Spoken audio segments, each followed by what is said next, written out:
tudo bom com vocês? Sejam bem-vindos ao Quem Lê Ganha Mais. Como vocês já perceberam, estamos em um ambiente diferente, porque eu estou fazendo uma viagem a trabalho. E eu aproveitei essa viagem para fazer esse novo vlog de leitura, depois de ter recebido o feedback positivo de vocês do meu primeiro vlog, que foi acompanhando a leitura do livro Um Dia Sem Reclamar. Se você não viu esse vídeo ainda, eu vou deixar aqui nos cards para você poder assistir depois. Para esse vlog de leitura, eu escolhi o livro de Lev Tolstói, De Quanta Terra Precisa o Homem, publicado pela editora Príncipes.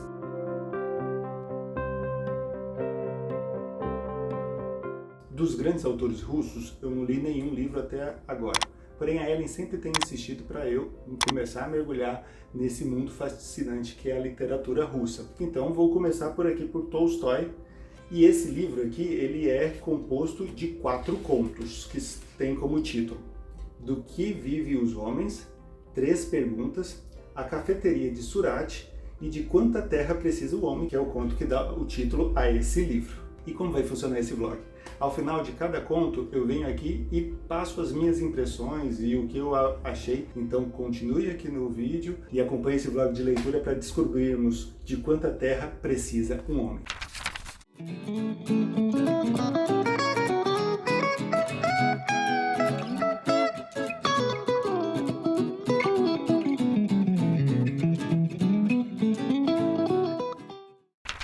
Finalizei esse primeiro conto, que tem como título Do que vivem os homens, e o legal dessa edição é que ela tem ilustrações em cada início de conto. Tolstói viveu entre os anos de 1928 até 1910, e esse conto foi publicado pela primeira vez em 1885. Neste conto vamos conhecer Simon, um sapateiro pobre que vive em algum canto remoto e frio da Rússia, e certo dia ele estava saindo da sua casa para ir para a cidade fazer cobranças do seu serviço como sapateiro e pegar esse dinheiro para comprar um pouco de lã de ovelha para eles poderem fazer um casaco. Segundo as palavras da sua esposa, Simon era um bom homem e uma pessoa simples, não engana ninguém, mas qualquer criança pode lhe passar a perna facilmente. Simon ele foi para a cidade, não conseguiu receber aquilo que estavam lhe devendo e com isso ele também não conseguiu comprar as peles de ovelha. Enquanto ele estava voltando para casa, ele viu uma pessoa ali quase congelando no frio. Ele ficou meio relutante se ajudava ou não, mas algo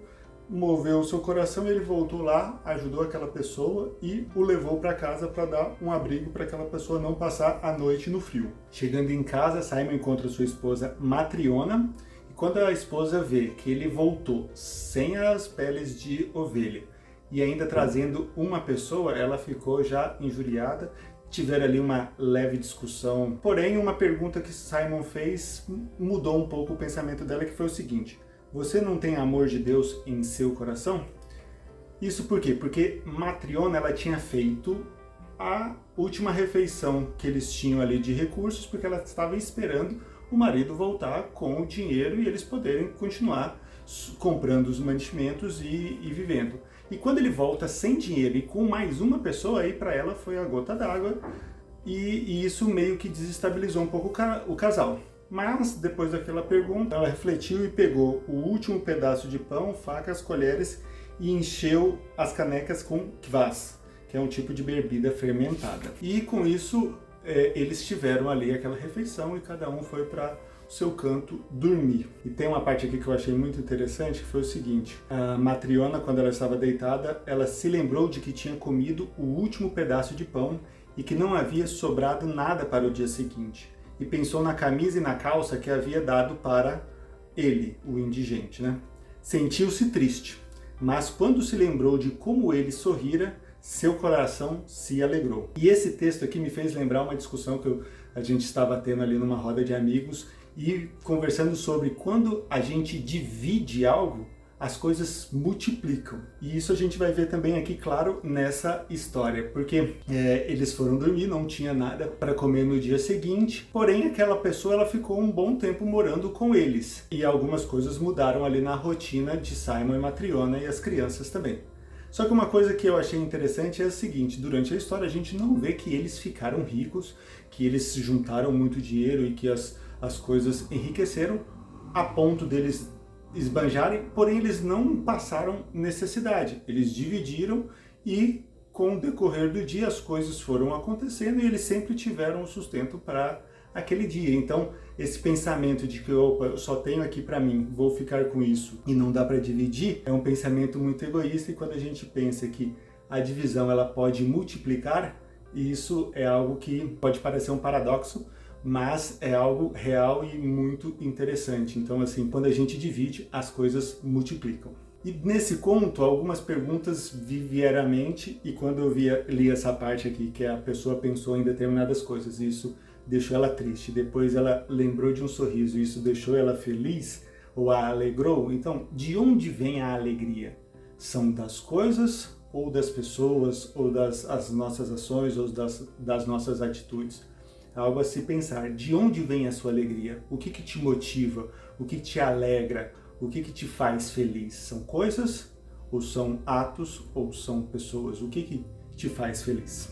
E uma outra lição que eu tirei desse conto aqui é que o que nos move na vida é o amor. Seja ele por uma pessoa conhecida ou por uma pessoa totalmente desconhecida. É pelo amor que movemos e fazemos coisas que muitas vezes racionalmente não faz sentido, como dar a sua última refeição para alguém.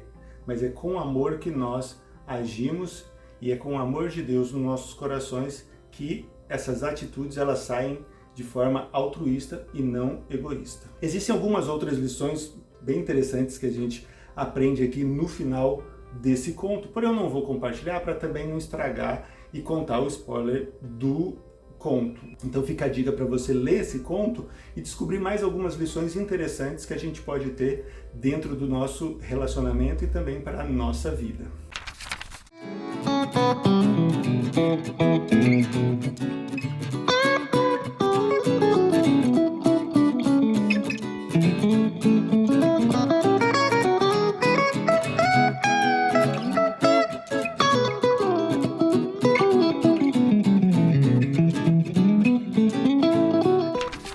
Finalizei o segundo conto, que tem como título 3 perguntas, e se eu não me engano, aqui dos 4 do livro, esse é o conto mais curtinho que tem. E o enredo desse conto gira em torno de um rei que ele faz 3 perguntas porque ele quer otimizar e melhorar mais o seu trabalho. E as 3 perguntas são: qual o momento certo para cada ação? Quem são as pessoas mais importantes e necessárias para estar próximo? E como saber qual era a coisa mais importante a se fazer? O momento certo para cada ação, as pessoas necessárias, a coisa mais importante a se fazer. Então ele lança esse edital, várias pessoas vêm, traz muitas respostas, essas respostas bem genéricas e bem comunzonas, e ele não fica muito contente com essas respostas e vai atrás de um sábio ermitão fazer as perguntas para ele. E ele passa um dia inteiro com esse sábio, lá ele trabalha, socorre uma pessoa e tudo, e o sábio sempre na dele, quietinho e nada, e ele ali o tempo inteiro com o sábio, até que no outro dia, antes dele ir embora, ele mais uma vez vai conversar com o sábio, e o sábio, tipo assim, meio que liga a lâmpada e mostra para ele a resposta para essas perguntas. É um conto assim bem curtinho. A lição dele é bem profunda e algo que a gente, tipo assim, pelo menos eu parei, pensei, refleti e falei assim, é isso mesmo.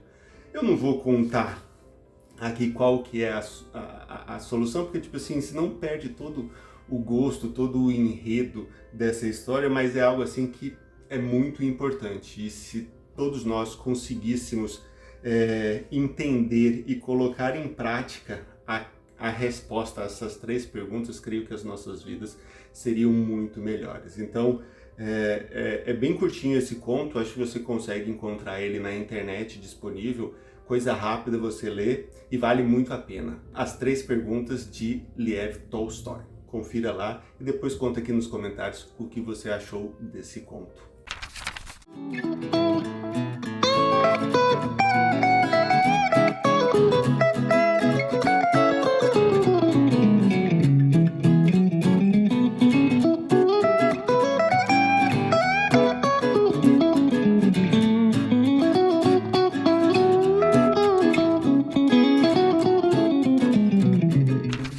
Chegamos ao terceiro conto e para mim esse é o melhor conto até agora. Dos 3 que eu li, esse é o melhor.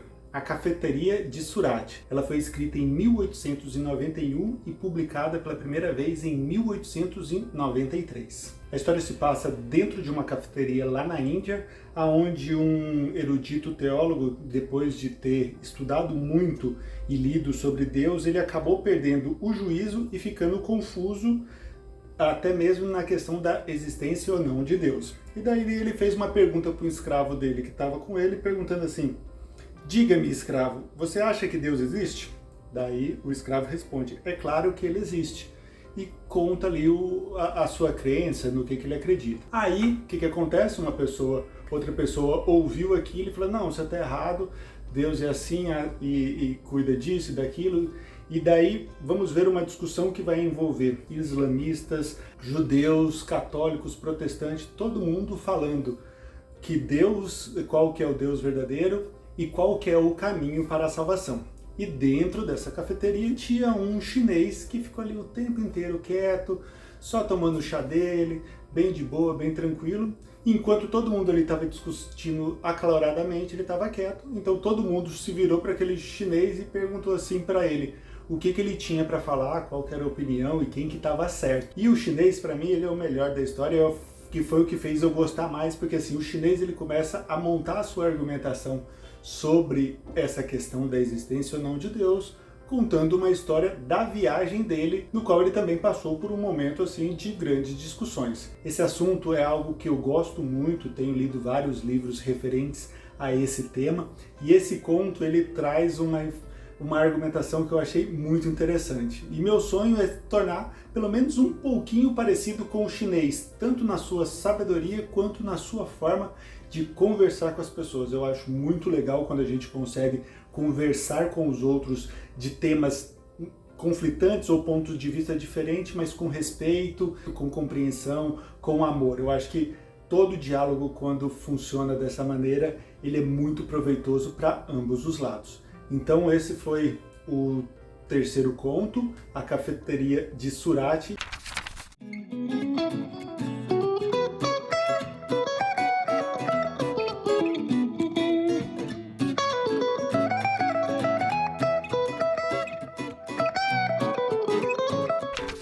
E por fim, para terminarmos esse livro aqui, o último conto tem como título De Quanta Terra Precisa um Homem. Esse conto foi publicado em 1886 e conta a história de Pahom.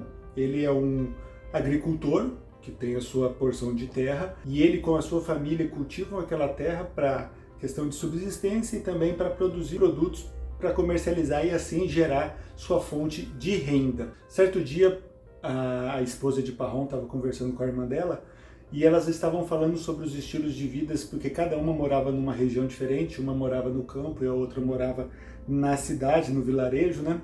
E elas estavam falando lá sobre a rotina, essas coisas, e a irmã dela, que morava no vilarejo, falou que é sobre a dificuldade, sobre o trabalho que é a vida no campo, e que é por isso que ela preferia viver no vilarejo. E Pahom, ele estava meio que descansando, ele ouviu aquela conversa e pensou em voz alta e disse o seguinte: é verdade, ocupado como somos lavrando a mãe terra, nós camponeses não temos tempo para pensar em bobagens e futilidades. Nosso único problema é que não temos terra suficiente. Se eu tivesse bastante terra, não teria medo nem do diabo em pessoa. O diabo estava ali próximo, ouviu aquele pensamento de Pahom e falou o seguinte: muito bem, teremos uma contenda. Eu lhe darei uma boa porção de terra. Então, no decorrer dessa história, nós vamos meio que acompanhar Pahom com a sua ambição, ou então o seu desejo, ou a sua procura e vontade por ter uma maior quantidade de terra. Então, ele morava ali numa região onde ele tinha uma vizinha que tinha grande propriedade, ela é uma vizinha que tinha um capataz. Aquele capataz, eles meio que multava quando algum gado ou alguma coisa acontecesse dentro daquela fazenda daquela vizinha. Então ele buscou meios de mudar ali, ficou sabendo de outro lugar que conseguia uma quantidade de terra um pouco maior, mas daí lá ia ter que alugar. E assim, foi avançando aos poucos, aumentando cada vez mais a sua quantidade de terra, até que chegou a um local onde ele tinha uma condição, uma oportunidade de poder obter a maior quantidade de terra possível. E o conto ele vai tratar sobre essa questão do orgulho e do desejo do ser humano. E ao final desse conto nós vamos conseguir compreender um pouco mais e responder essa pergunta que é tão capciosa, né? De quanta terra precisa um homem? Você faz ideia? Qual que é o tamanho? Quantos hectares? Esse conto também foi muito bom, eu acho que ele só não foi o melhor do outro por questão do que o outro tem, que é o da Cafeteria de Surate. Ele tem um tema que eu gosto bastante. Esse conto da terra, ele mexe bastante com essa questão de propriedade, finanças e tal, que é um tema que eu também acho legal, gosto e leio muito sobre. Porém, tudo que envolve argumentação, construção de lógica e esse pensamento me chama muito mais atenção, então esse conto aqui de quanta terra precisa um homem, ele ficou em segundo lugar nesse rankzinho aqui dos 4 contos, e o melhor para mim foi A Cafeteria de Surate.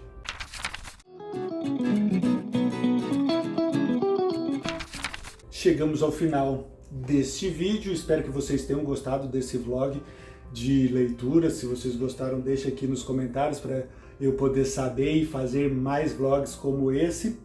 Esse livro ele é fininho, eu fico muito feliz de ter lido o meu primeiro livro de Tolstói, e eu gostei tanto de como o Tolstói ele escreve e argumenta que eu já comprei outros 2 livros e em breve também estarei lendo e trazendo resenhas aqui para o canal.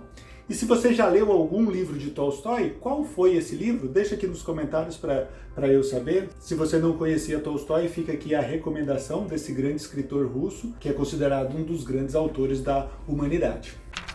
Obrigado por assistir até aqui. Então, se você gostou desse vídeo, não se esqueça de curtir e compartilhar com seus amigos. E se você não é inscrito do canal, considere fazer a sua inscrição para acompanhar novas dicas de leitura, resenhas e outros vídeos que estaremos postando por aqui. Nos vemos em um próximo vídeo e até mais!